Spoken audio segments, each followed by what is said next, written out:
Polypus ও piles রোগীদের জন্য সুখবর।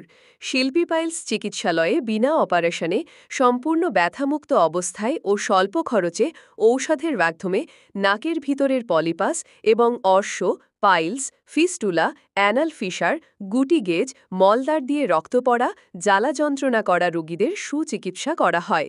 রোগী দেখছেন Dilip Kumar Roy, diploma in medicine and surgery, polypus ও পাইলস বিষয়ে বিশেষ অভিজ্ঞ চেম্বার। শিল্পী পাইলস চিকিৎসালয়, আব্দুল লতিফ উচ্চ বিদ্যালয় মসজিদ সংলগ্ন, কাশীনাথপুর, পাবনা। সিরিয়ালের জন্য কল করতে পারেন 0171 789 635 নম্বরে।